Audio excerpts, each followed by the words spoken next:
where are we? What are we doing? Where are we driving to? St. Louis. And what are we doing? New Year's? You both are unique in that you both book a ton of corporate work, right? Yeah. I mean, that's fair. I don't know if I'd say a ton. A ton is being very A generous. ton is, yeah. A ton. It's pushing it. Some would be a good descriptor. Okay, you both, Yeah, I think you both book consistently. book corporate work. Yeah. Does Burlesque have a large corporate clientele to begin with? Well, I mean, I've definitely done corporate stuff with Burlesque. A lot of times it ends up being modified, and a lot of times if a corporate gig wants Burlesque, what they're talking about is very classic, very, show girl-esque kind of things, and most of the time they're okay with the element of striptease, but they are not okay with the element of full nudity, so it's like full bra. Yeah, full bra, full panty. Yeah. Usually when corporate says they want burlesque, they usually want either a boa or feather fans. They're not targeting burlesque in the way that we use it in the artistic sense, or the way that it's seen most often in the city when they say that that's what they're after. Communication stuff is pretty key, especially if they are asking for burlesque. If that's the word that comes out of their mouth, then you have to be on a very literal level. When you say that, what do you mean? You use a lot of phone skills and communication skills in that way to build something that's what they actually want versus the terminology that they're using that they think describes what they want. How do you view building corporate acts? Is there a different viewpoint to a corporate act versus something that you would perform in a theater show? Yeah. Well, I mean, it's tough because most of my corporate work is not burlesque, and I wouldn't say. And a lot of times, I get the chance to. I'm commissioned to create performance pieces for corporate entertainment that's really creative. So it's not necessarily obviously completely my idea or collaborative thing, but it can be extremely artistically rewarding. My biggest corporate client that I have as a choreographer and dancer, that was he actually did see a burlesque act. So burlesque was actually kind of the way into all of that larger scope kind of special event stuff for me. But he didn't ask for the burlesque act, he asked for the movement quality. Yeah. Do you do much corporate burlesque or mostly contortion? I mostly do corporate contortion, and I feel like that's a different channel but the same energy. I take a lot of... Well, first off, when you're doing corporate, especially with circus stuff, there's a lot of communication that has to happen with expectation and space and what specifically they're looking for. Are they looking for 3 hours of ambient? Are they looking for a 6-minute piece? Are they looking for something that fits in part of a larger show? Is this the moment that happens in the evening where there is entertainment? What is the specifics there? And I feel like that really informs my process from there. And I use a lot of the skills that I've learned in burlesque, things like working with an audience and kind of taking away that fourth wall that circus tends to have, where you just don't play with the audience, and learning to use that, which I find really helpful in corporate work, especially ambient work. If you're walking around for a long time, knowing how to perform while in a room full of people is super useful. But I would say that it's still creative. And it's just a different style of creativity, because as Lady Jack was saying, you're given the confines of, this is the theme of the event. This event is themed butterflies because that's the name of our cocktail that we have, and we want you to dress in this specific way and perform in this space for X amount of time in that style. And so you're informing it that way. Yeah, I really like sometimes having somebody else come up with the parameters. Yeah. Otherwise it's just an open-ended vat. I mean, all of the dancers in Fringe Factor are burlesque performers, and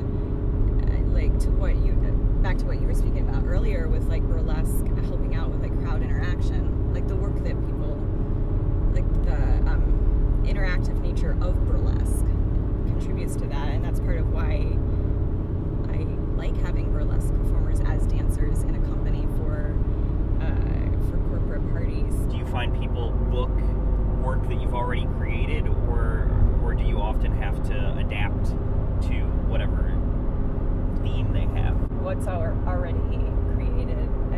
but like deciding to start a dance company stemmed out of being hired to choreograph for a major corporate event, and that was completely from scratch, commissioned, kind of a thing. I do think that having things that are like a little bit like easy to say, like if you're doing a Gatsby party, these are the 3 acts I have that are just going to fit.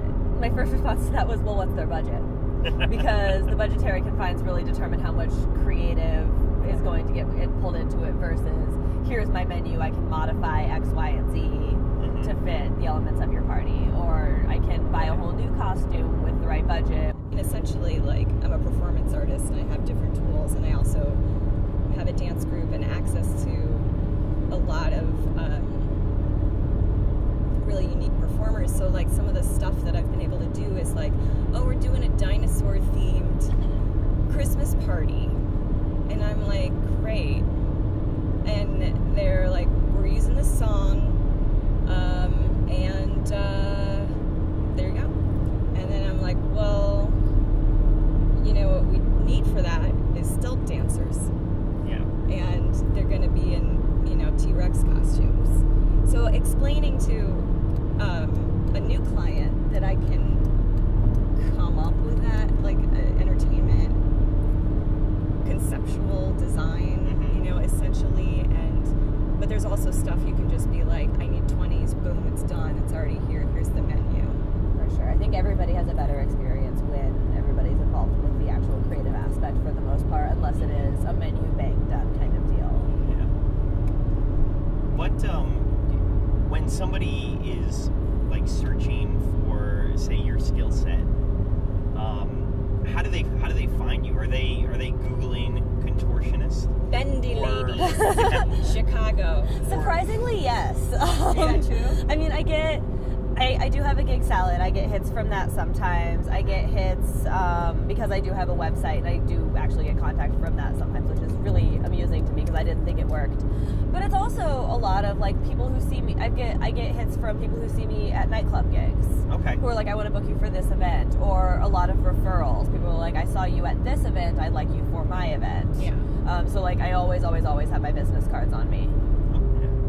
I think also having a strong performer network is crucial in that, because like if people approach Lady Jack and say they need a contortionist, I know that I can get a referral that way. And it's the same with like when people ask me for stilters or burlesquers or people who have like a certain style, birthday party entertainment, like you know who you want to refer for those things. And I think that's a lot of how we all get work. Yeah, totally. And I think there's a lot of, you know, self-producing kind of inclinations with burlesque performers, and a lot of burlesque performers also produce shows. And so, you know, like with Eva in my company, she'll get a bite and she'll be like, gonna hire Fringe Factor, you know, and then it's her event, but we're bringing in Fringe Factor.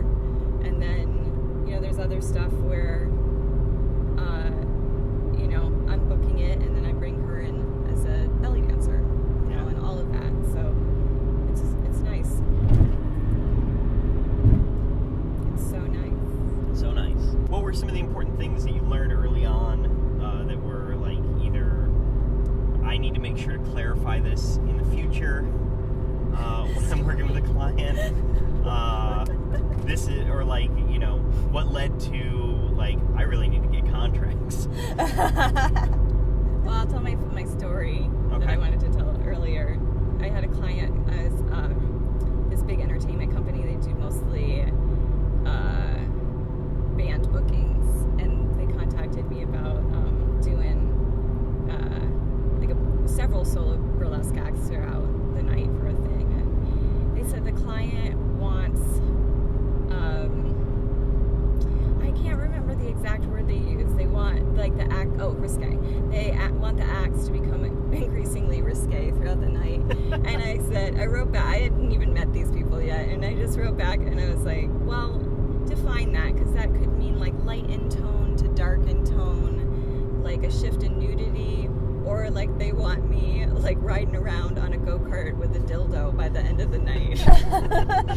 The client wrote back and she was like, I spit out my drink when I read that.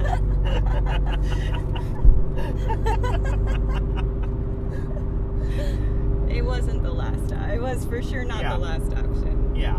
So when I was first starting kind of booking myself and kind of getting into the corporate world, this kind of hits all of your points on like, I need a contract, I need to learn to define terms, and also what is this? I got asked to do this gig. It was like a 3-hour party. They wanted ambient. I told them 20 on, 10 off, which is a pretty standard time requirement, and I was like, I need a space. And they said, okay, don't worry, we have a space for you. I did Right. not clarify what Yeah. a space meant. Yeah.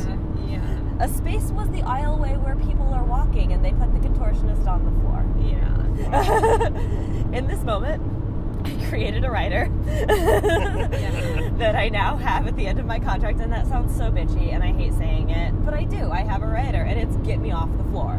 Yeah.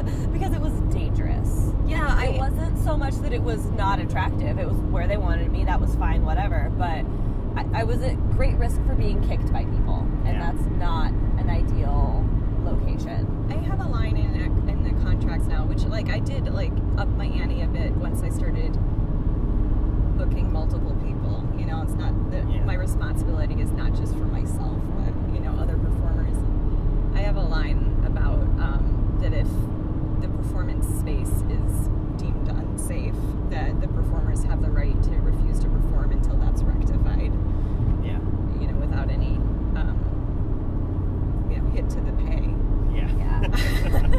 And that's an important thing to address, but it's that kind of stuff that you learn as you're going. And you're just like, oh, I should have clarified what Yeah. a space means. And we all learned. Lady Jack, Dahlia Fatale, thank you for driving with me to St. Louis. Thank you for driving to St. Yeah. Louis. And thank you for all your thoughts. That was wonderful. I appreciate You're it. welcome. Yay. Or whatever. Or All right, whatever. to St. Louis. Yeah.